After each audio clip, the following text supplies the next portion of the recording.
أعوذ بالله من الشيطان الرجيم. بسم الله الرحمن الرحيم. والتين والزيتون وطور سينين وهذا البلد الأمين.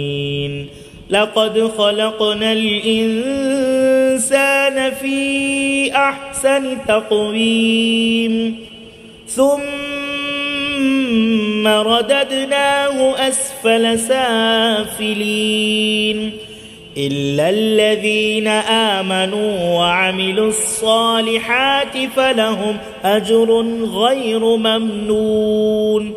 فما يكذبك بعد بالدين؟ أليس الله بأحكم الحاكمين؟ صدق الله العظيم.